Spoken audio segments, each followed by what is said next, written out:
Bom, pessoal, hoje é um vídeo curto e assim um pouco objetivo, referente ao assunto consumo de proteínas e fracionamento de refeições durante o seu dia.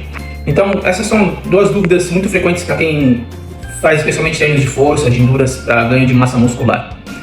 E como a prática de musculação é mais voltada ainda para estética do que para saúde, apesar de nós estarmos buscando sempre priorizar que as pessoas busquem saúde acima da estética, e conforme a saúde vem, a estética também melhora, ainda é maior o número de pessoas que procuram musculação por estética do que para a saúde. Então, assim, vamos falar um pouco dessa questão de consumo de proteínas e fracionamento de refeições para emagrecimento e ao mesmo tempo ganho de massa muscular. Então, o primeiro assunto é a quantidade de proteínas de consumo. E por que nós precisamos sempre mais a proteína? E não vou entrar no assunto carboidratos e gordura. Porque a proteína é o macronutriente de fonte de criação ou manutenção de músculos. Ela que basicamente é o sintetizador muscular. Ela que vai te fazer a construção muscular. O carboidrato basicamente é uma fonte de energia, né? A gordura também é uma fonte de energia. Mas quando você fala de criação muscular, a proteína é seu cargo-chefe, os aminoácidos que advêm dela, tá? Então vamos lá, qual que é o cálculo interessante aqui falando?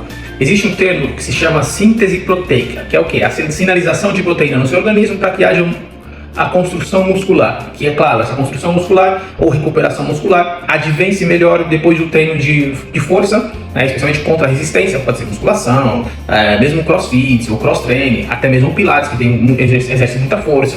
A calistenia também, apesar de ser um nível mais baixo, mas também exerce muita força, então isso vai degradar algumas fibras e a recuperação muscular disso cria os músculos e nós precisamos deles, independente do nível de volume muscular que você tem, para fazer as locomoções diárias, para fazer as suas atividades diárias, tá bem? Então, essa construção, através da síntese proteica, você vai ter com o seguinte cálculo. O mínimo que se prioriza hoje para que haja síntese proteica no organismo são 0,25 gramas por quilo corporal. Então, qual que é o cálculo disso? Pensa assim, eu sou um sujeito de 80 quilos, vou multiplicar versus 0,85 gramas, a multiplicação disso são 20 gramas.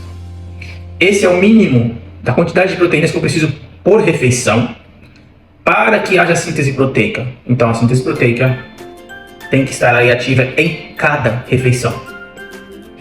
Por conta da perda de proteína que há para o seu corpo sintetizar, digerir essa proteína, o gasto termogênico disso, calcula-se então um pouco acima disso, sendo 0,4. E por quê? Cada grama de proteína que você consome, ou a cada gramagem, uma quantidade certa, você vai perder mais ou menos 25% dela nessa termogênese. Porque a proteína ela é de digestão mais lenta, então ela precisa de mais tempo para fazer as quebras dela bioquímicas em aminoácidos, então você perde 25% da porcentagem de consumo.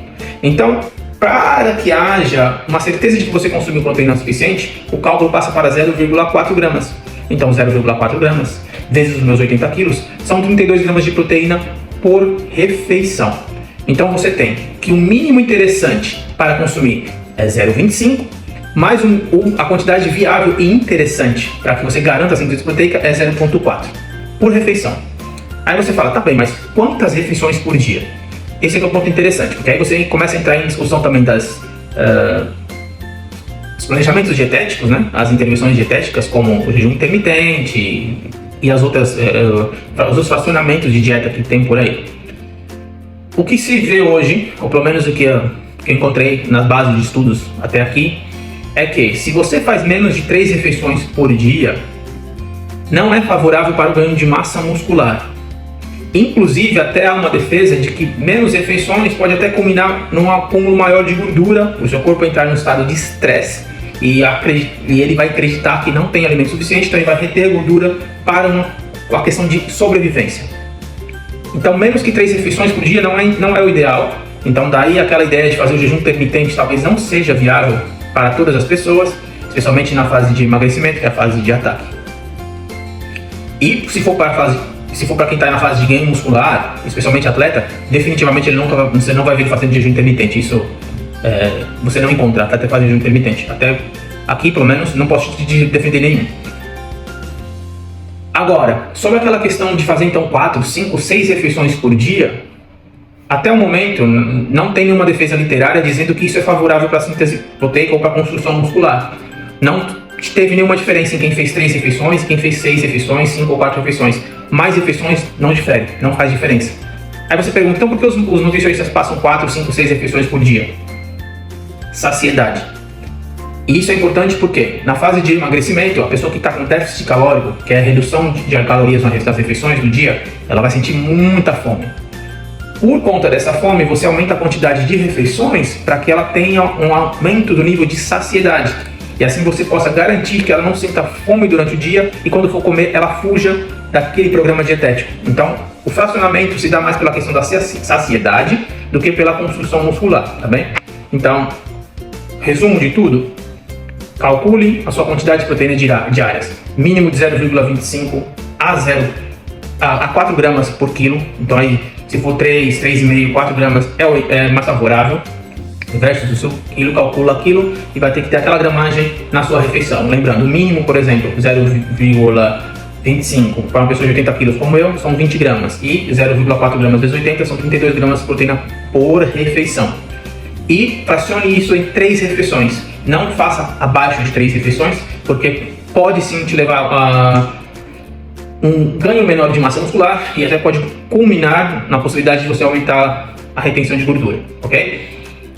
Se você quiser fazer 4, 5 refeições, também não há problema, mas lembre que se você aumenta a quantidade de refeições, você vai ter que diminuir a quantidade de proteínas. Então você também não quer consumir proteínas demais. Lembra que o seu fígado, os rins, tudo precisa digerir isso. Então você também, proteína a mais não é favorável. Então aquelas proteínas, aquelas dietas de 3, 4 gramas de proteína por quilo também não são favoráveis. Então lembra que se você fizer 5 ou 6 refeições por dia, a quantidade de proteína vai diminuir. Então você tem que fazer um cálculo para que ela tenha redução, mas não diminua a ponto de ser abaixo de 0,25 gramas, ok? Isso também é interessante você pensar. Então talvez aí você ficar entre 3, 4 refeições por dia seja mais favorável. Você pode jogar aí mais ou menos, brincar com refeições de 30, 25 gramas de proteína, alguma até ter 20, outra subir para 35, tá tudo bem, ok? E um outro ponto que você tem que pensar em fazer muitas refeições é tomar cuidado com o volume de alimento que você consome. Isso pode gerar um certo desconforto gástrico. Isso pode até reduzir a quantidade de água que você consome no dia. Porque quem faz muitas refeições e for porções que tem muita quantidade de proteína, a pessoa sempre fica com aquela sensação de que estômago cheio. E às vezes beber água quando está com o estômago cheio não é muito interessante. A pessoa não se sente bem. Então é importante pensar nisso também. Então volta-se mais uma vez naquele ponto de que talvez 3 ou 4 refeições apenas vai te dar mais espaço de tempo para você esvaziar o estômago e poder consumir mais água. Então imagina, se eu faço uma refeição a cada 4 horas, ainda não entrou naquela fase, o tempo de digestão favorável, 3 a 4 horas, depois de 1 hora e meia, 2 horas que eu comi, eu já vou sentir o estômago mais vazio e vou conseguir beber mais água. Então isso realmente pode te favorecer nessa questão, tá bem? Então, um resumo bem básico aqui da quantidade de proteínas por refeição e quantidade de refeições por dia, ok? Pode perguntar qualquer coisa, segue para mais informações. Se você tiver mais dúvidas, se você precisar de um acompanhamento nutricional, mesmo que seja online, me contata. Vamos criar aí um plano alimentar especializado, personalizado para você. E sempre depois de fazer uma anamnese nutricional, saber ter conhecimento básico de você e saber o que você realmente precisa e não aquilo que você acha que precisa, ok? Estamos juntos, usa essa informação, compartilha com quem precisa, ok? Sempre ajuda as pessoas a terem um pouco mais de conhecimentos referente à dieta, tá bem? Forte abraço, estamos juntos.